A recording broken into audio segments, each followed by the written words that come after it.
Hello everyone, my name is Petkovic. I'm an art director working with Adobe Dimension team. We're live here at Adobe MAX and it's a pleasure to be your host today. I have a guest here with me, Simoul. Before we start, I would like to announce that Dimension 3.0 has just been released, so be sure to check it out. We have some exciting new features for you guys. Also, Adobe Aero, our augmented reality application for mobile devices, has just been released, so be sure to check it out.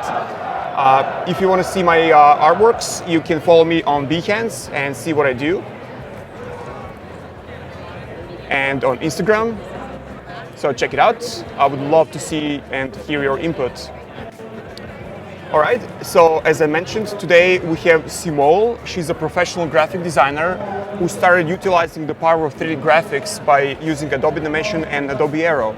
So today at this session, she's going to guide us through her journey, how she started using 3D, and she's going to do a really cool breakdown of her latest projects.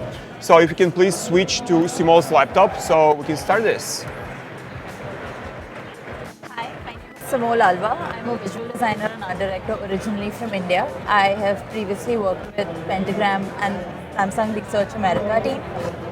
I'm going to be a part of Walsh in New York from next month. I wanted to share some of my projects with you. Can we make sure to switch on Simoul's laptop? So I've used Dimension for a bunch of different things. I use it for illustration. I also use it for more realistic looking projects. So this was a piece that I did for Wired. I created typography out of using Dimension for the word fame. This is how it looks. This is another piece that I did for Huffington Post, and this is used more in an infographic data sort of way. So this was great because Dimension really has the power to let you do whatever you feel like doing with the software and use it in different forms. And then I took it to InDesign and added some text, so it gives you a lot of freedom as to how you want to export the file as well. This was a piece for The Atlantic. Here it is a lot more suggestive, it's a lot more it has a lot more character to it, but it's also really fun and whimsical, so it has so much power to let you create so many different styles of the same. This was a piece for the New York Times about how Slack may replace email, so it was fun creating the metaphor and then using Dimension to bring it to life. I love all the beautiful ways how we can use Dimension. Your projects are so diverse. Thank you. And this is another piece for how apps and notifications tend to overwhelm us. This is also for the New York Times. So yeah, I had a lot of fun using different materials and building custom objects using a bunch of different Dimension objects that are already there. So it's been a great journey. This was a project where I got the chance to use Dimension and branding and creating a visual system to get together for the first time. This was for the Curious Design Awards that happens in India. I created a pitch for Nestle. The idea was to create a festival called Miss You Month that celebrates the idea of missing people in India and sending them food. And I used Dimension to create all the whole visual system for this. So, and then templates for how the website would look. So it was interesting to see how you can do something abstract and create like a visual language, but also create something really realistic like mock-ups or boxes or things like that. Based on this, I was also like the Dimension team at Adobe reached out to me and they wanted to do a project where I could do this once again. And this was for a hypothetical brand that focuses on the environment, and it's a one-step solution where you can learn about the planet, you can do your part, you can also give back at the same platform. The idea was to create a brand identity system and then use that in print and digital. So yeah, this was the challenge, and then these were the different things that I needed to take care of while doing this.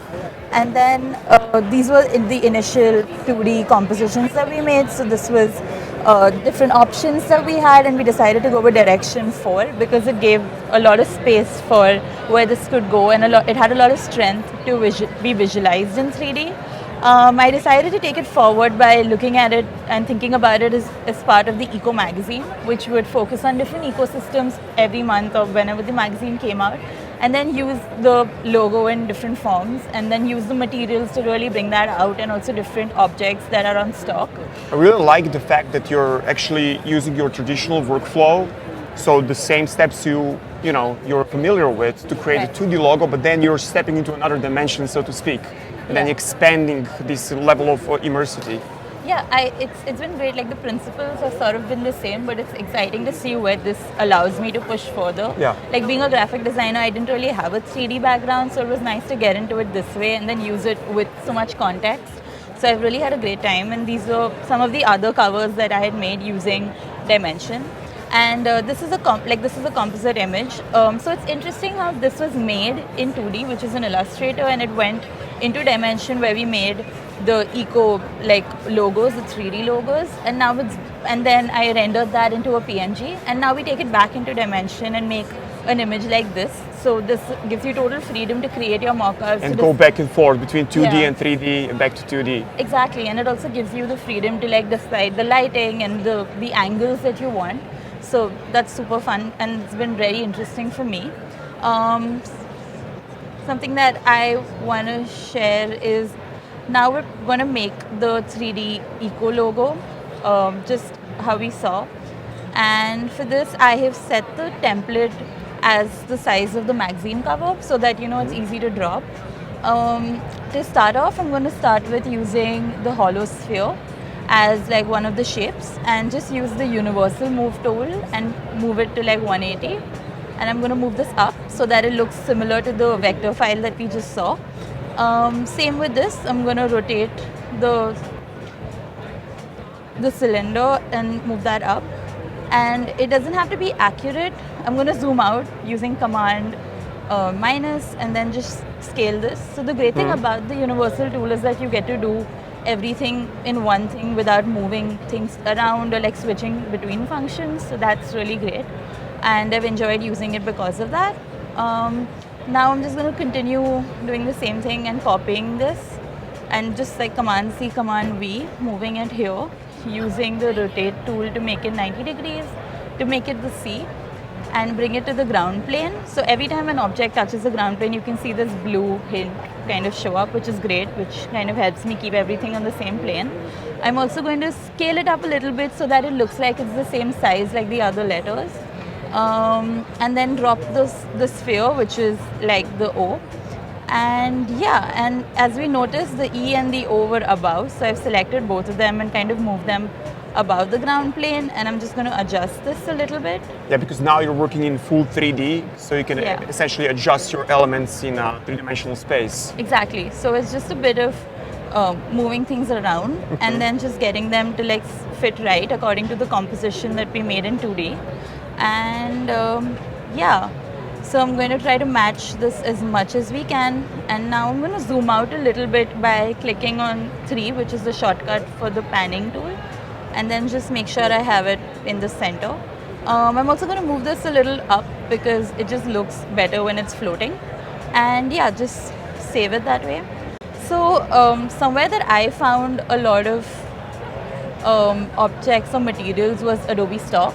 I'm going to look for materials that feel right. So you can license whichever material you want from here.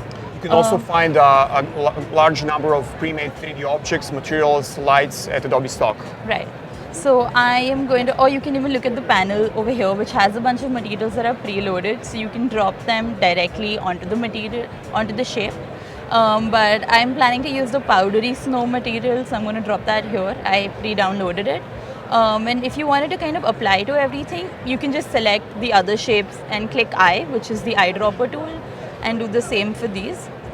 And yeah, there you have it. It's plain and simple. Now we've got our material and texture in place. It's very similar to eyedropper in Photoshop, Yeah, right? exactly. Instead of colors, you're picking the entire material and all of its properties. Right. And similarly, you can also look for custom objects. So I found this bee, which I thought was really interesting for the pollination issue. And I licensed this. And now we're going to see how that looks. So I have it pre-saved here.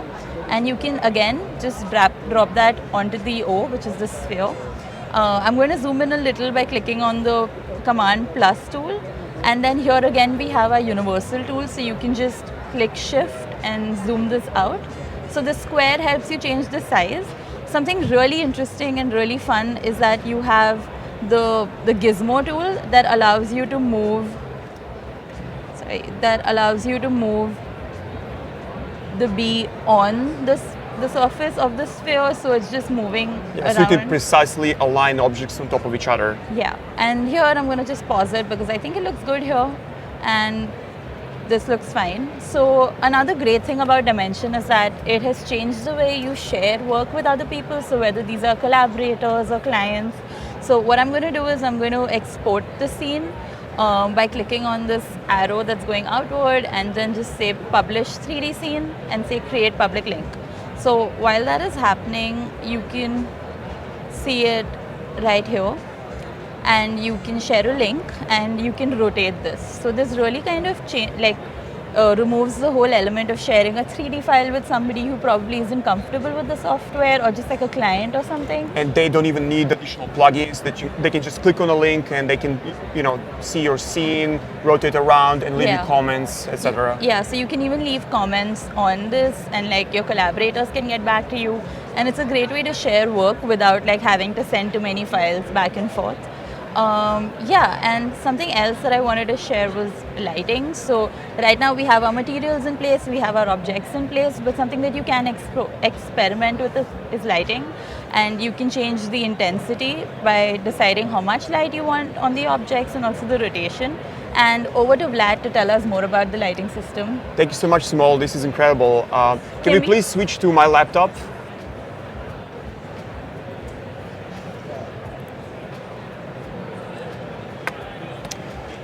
All right, so Simoul has shown you how you can tweak the lights. So she was talking about the environment light, which you can see here in the upper right corner.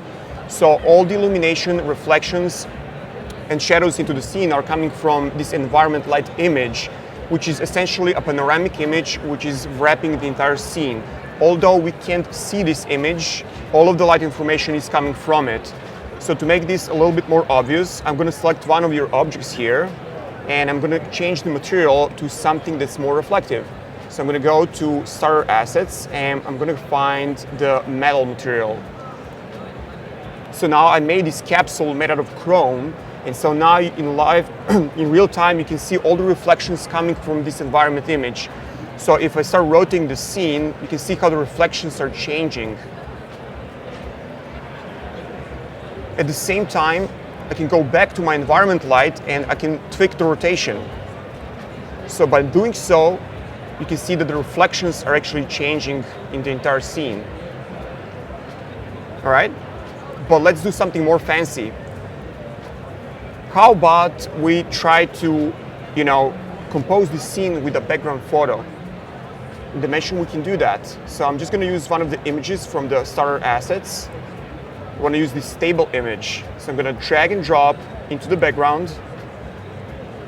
And now we have our 3D scene which sits on this table. However, the light doesn't seem right because we're still picking up all the reflections from the environment light image, which you can see here. In Dimension, we have a pretty sophisticated tool which is based on the Sensei artificial intelligence, which is going to essentially evaluate the photo we're using in the background, and it's going to create an environment image out of that photo, so all the reflections, all the shadows are going to come naturally from that photo and illuminate your scene.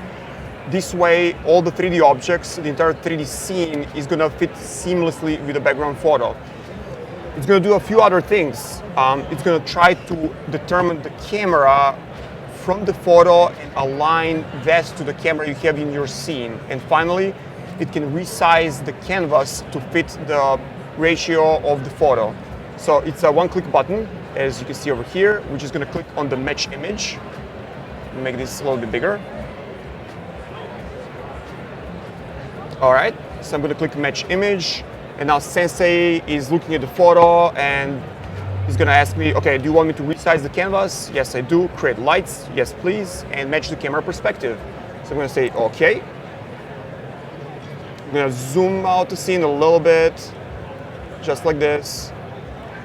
And now, as you can see, the camera perfectly matches this table, and all the reflections are now being cast from the photo as well. So this is a good time for me to show you a new feature that just came out in Dimension 3.0, which we call the blended rendering. So all of this, which you're seeing, is a real-time 3D scene viewer. However, if I click here, on this little button here, I'm going to start blending this real-time viewer with a progressive rendering, which is going to reveal how the image is actually going to look like when we render it out. So if I click here, the machine is actually going to start calculating all the effects, reflections on the ground floor, between the objects, all the lights that we are having, and we're going to start seeing the image as it's supposed to be when we are, done with rendering.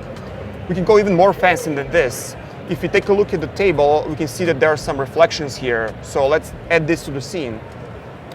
So if I click on the environment and take a look at the properties, one of the parameters here is called the reflection opacity, which you can see down here at the ground plane. So I'm just going to increase reflection opacity.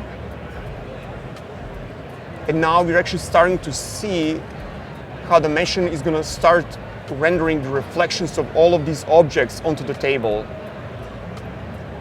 All right, let's move this a little bit up so now you can clearly see. However, the table is not completely polished. It's a little bit rough, as we can see from the reflections. So let's try to add some roughness. So I'm going to add a little bit of roughness, just like this. And now the entire scene kind of sits well and natural with the background photo. All right, so let us step back and just kind of delete all the lights we have in the scene. So first of all, I'm going to delete my background image. So I'm going to go back to the color, and I'm going to delete all the images that the machine has created for us.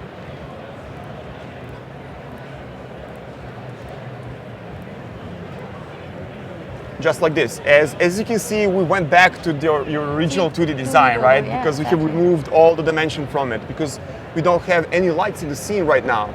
So one cool feature that I want to show you, which just came out in Dimension 3.0, is being able to create your own lights. So if you go here in the starter assets, you're going to see this little icon saying lights.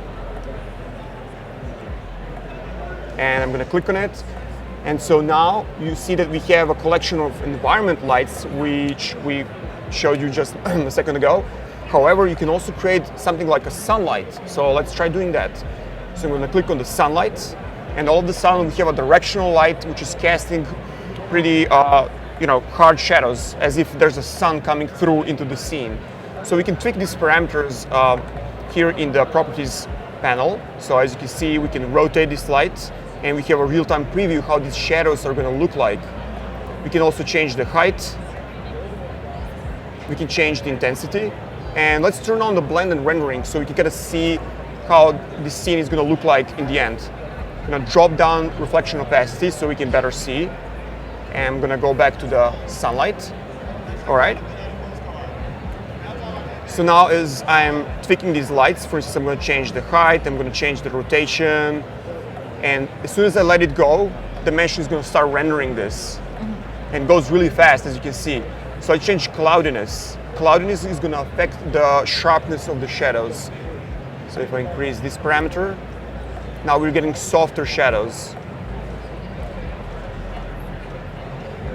If you want to position where your directional light is going to point, you can also do that here in the actions. As you can see, we have aim light at point.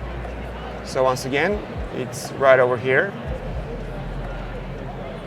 So let's try using this feature. I'm going to click on it, and maybe I'm going to point. I'm going to turn off rendering for a second. I'm going to click here, and as you can see, the machine is positioning my light to kind of point in that direction.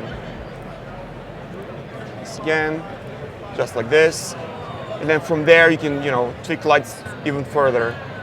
So let's try again. Target, point here, and there you go. What is really cool is that you can now combine the direct lights like the sunlight with environment lights.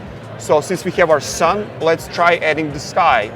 So I'm going to go to my environment lights, and I'm going to find something that looks like a natural sky. So maybe this one over here. So I'm just going to click on it. And as you can see, now we have an environment light and we have the sunlight working together.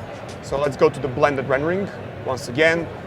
And you can see how now we can combine those two types of lights. So once again, I'm going to click on the sunlight and maybe tweak certain parameters, like maybe change the height, change the rotation a little bit, make something a little bit more dramatic. And you can see how this applies to the scene.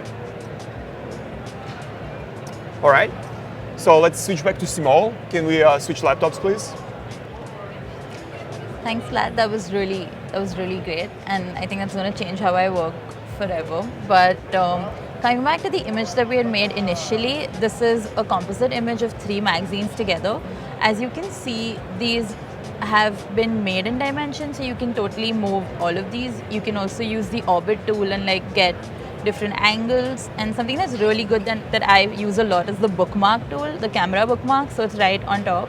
You click on it and you can save different angles, so I'm going to move it around and save a bunch of different angles, and all of these objects are totally editable. They can be moved, they can be scaled, they can be like, you can do whatever you want with them. You can also change the size of the books. You have the full control. It's a full 3-dimensional scene. Yeah, exactly, and it's totally changed how I would use mock-ups earlier, so this gives you a lot more freedom to display your design and your work to make it more believable, and like it changes how you present work to a client as well. So I'm going to quickly go into camera bookmarks and click the first view, which is the top view. If you notice, the one in the middle is kind of missing an image. So I'm going to go into my files and pick the B image and put it right in the center. So it's cool that it comes in as like it is a decal, and then you can kind of move it around and decide where you want it to lie. And I'm going to scale it up and make it 28% so that it fits the entire magazine, and move it down so that it fits right and it kind of covers all the ground.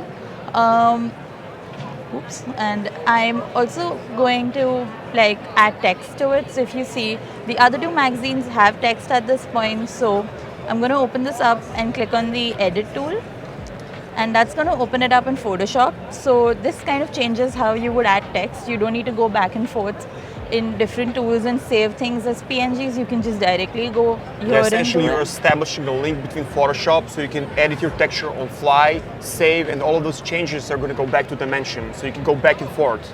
Yeah, exactly. And here I'm going to use the layout over here and drag those layers into the second magazine cover, and then just drop them here, and put this back here, and there we have it. And I'm just going to resize this and kind of center it so it matches the other magazines, and change the color a little bit, because like the white completely gets washed out against the blue, and just make this slightly dark. And I think that color works for this, and do the same thing here. So this is obviously the pollination issue, and I'm going to change the color as well and make it slightly lighter so that it looks good against the green of the grass, and just save this file and just like close out of it, and there it is. I have it on my cover over here. All the 3 covers match, and I can put it on render to see as well. I would like to add a comment here that it doesn't even have to be a Photoshop file. It can be Illustrator file, so you can use a vector image with multiple artboards, and then you can dynamically swap between those artboards. You can go back to Illustrator, change whatever you like, and then go back and forth. You can work both with raster graphics and vector graphics. Right. And now this was one way of presenting your work, but I would like to show you how you can do that in AR while using Aero. So we're going to go back to the first file we created, the B scene. So how this has helped me is that it's changed what you can do and how you can present something. So instead of it being a static presentation, you can make an experience and send it to somebody. So whether this is a branding project you wanted to come live, whether it's information design or anything, it's really up to you. And it becomes a full immersive experience. Exactly. And to export the file, I've opened up the working B file that we created earlier, and I'm going to go into File and say Export to Aero, and it's going to save. I'm just going to save this as Eco. At this point, Dimension is going to take your geometry and all of the textures, and it's going to make a package in .glb format. So everything you have exported is going to be one file.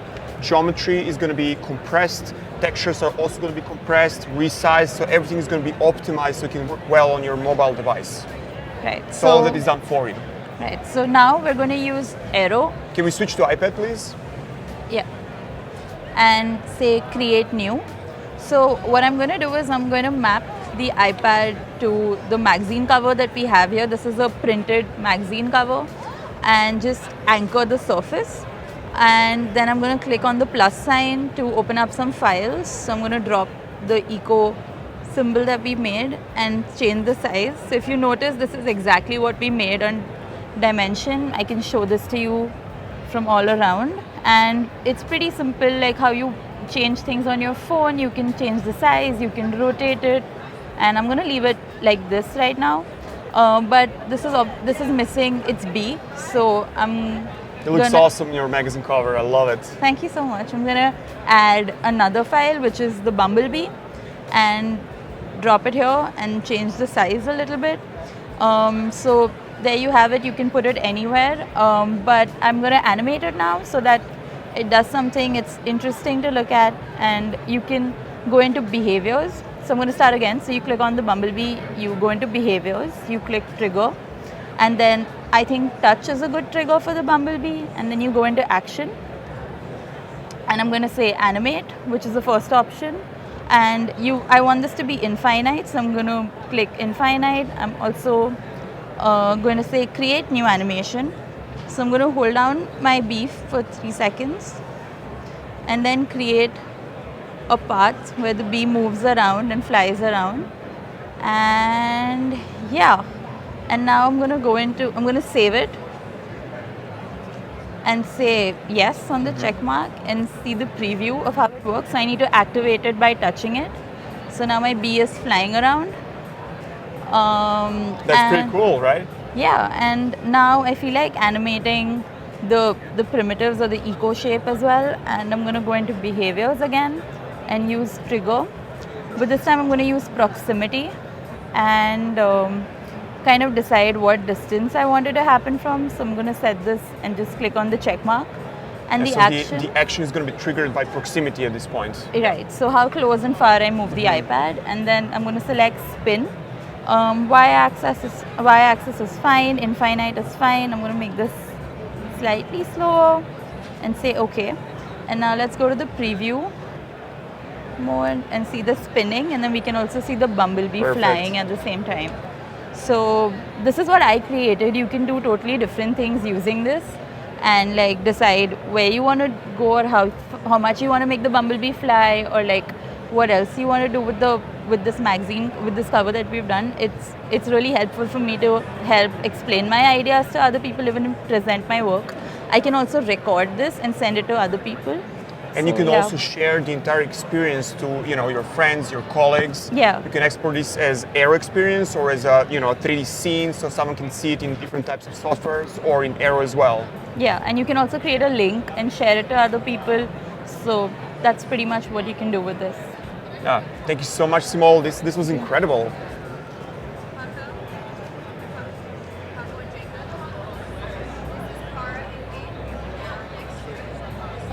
Should we take some questions? Yeah, I'm looking at the questions. I think people are really loving your demo. Since we have a little time left, I can show another Aero asset. Okay. All right, I'm just going to switch to my iPhone. And let's go to Aero. Can we switch to, Oh, that's it. Awesome. Right, so I'm just going to show you one more asset since we have some extra time. I'm going to use your beautiful magazine cover once again. There it is. Set the anchor. And I'm going to show you guys an asset that was created for Aero landing page. All right. So let's set some behaviors here. I'm going to trigger on start. The action is going to be animation. And let's say infinite loops. That looks great. And let's make it a little bit bigger, just like this. Go to preview. And here we go. Oh, that's incredible.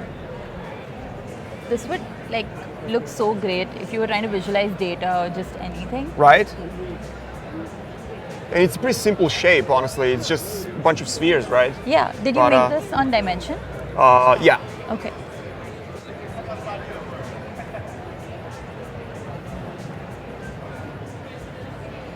Thank you so much, guys. Thank you, Simoul. Yeah. This was awesome. Yes. Thank you.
It's gonna be hard to do. It doesn't matter. It doesn't matter because what happens is